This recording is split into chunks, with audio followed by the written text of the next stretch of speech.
આહવા રંગ ઉપવન ગ્રાઉન્ડમાં સરકારી મિલકતની ખુલ્લેઆમ ચોરી અને તોડફોડ, તંત્રની નિષ્ક્રિયતા સામે સવાલ.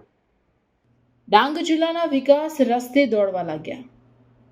મોટા ગજાના નેતા રંગ ઉપવનના સ્ટેજ ઉપરથી જ વિકાસની વાતો કરતા હોય અને ગ્રાઉન્ડની ફરતે જાળીની ચોરી એટલે વિકાસ પણ ચોરાઈ ગયા તો ચોરને પકડશે કોણ? ડાંગ જિલ્લાના આહવા શહેરના હૃદય સમાન અને જિલ્લાના મુખ્ય કાર્યક્રમોના સાક્ષી એવા રંગ ઉપવન ગ્રાઉન્ડ ખાતે છેલ્લા કેટલાક દિવસોથી સરકારી મિલકતને નુકસાન પહોંચાડવાની ગંભીર ઘટનાઓ સામે આવી રહી છે. ગ્રાઉન્ડની ફરતે સુરક્ષા માટે લગાવવામાં આવેલી લોખંડની જાળીઓ અને સિમેન્ટના પિલરોની અજાણ્યા તત્વો દ્વારા તોડફોડ કરી ચોરી કરવામાં આવી રહી છે, જે વહીવટી તંત્રની સુરક્ષા વ્યવસ્થા સામે મોટા પ્રશ્નાર્થો ઊભા કરે છે. રંગ ઉપવન ગ્રાઉન્ડની સામેની સાઈડ પર મજબૂત સિમેન્ટ કોન્ક્રીટના પિલર બનાવી તેમાં લોખંડની જાળીઓ ફિટ કરવામાં આવી હતી. જો કે છેલ્લા કેટલાક દિવસોથી દરરોજ રાત્રિના સમયે એક પછી એક જાળીઓની ચોરી થઈ રહી છે.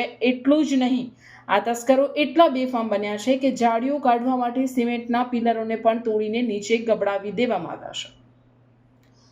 મહત્વનું મેદાન અને સુરક્ષાનો અભાવ.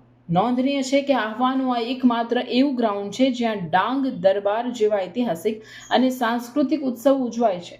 ચૂંટણીલક્ષી મોટી સભાઓ અને સરકારી ગરિમાપૂર્ણ કાર્યક્રમો યોજાય છે. જ્યારે આવા કાર્યક્રમો હોય છે ત્યારે અહીં ચુસ્ત પોલીસ બંદોબસ્ત જોવા મળે છે, પરંતુ સામાન્ય દિવસોમાં આટલી કિંમતી સરકારી મિલકત રામ ભરોસે છોડી દેવામાં આવે છે.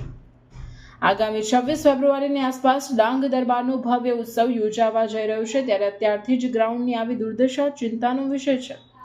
સ્થાનિકોમાં ચર્ચા છે કે શહેરના મુખ્ય વિસ્તારમાં આવેલી મિલકતની ચોરી કરનાર તત્વો વિરુદ્ધ તપાસ ક્યારે થશે?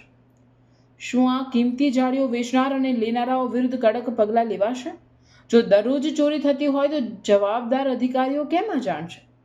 જો સમયસર આ ચોરોને પકડવામાં નહીં આવે તો ડાંગ દરબાર જેવા મોટા ઉત્સવ પહેલા ગ્રાઉન્ડની સુરક્ષા વ્યવસ્થા સંપૂર્ણપણે ખોરવાઈ જશે તેવી ભીતિ સેવાઈ રહી છે. હવે જોવાનું એ રહ્યું કે તંત્ર આ બાબતે જાગૃત થઈને એક્શન લે છે કે પછી સરકારી મિલકતના નુકસાનને નજરઅંદાજ કરવામાં આવશે.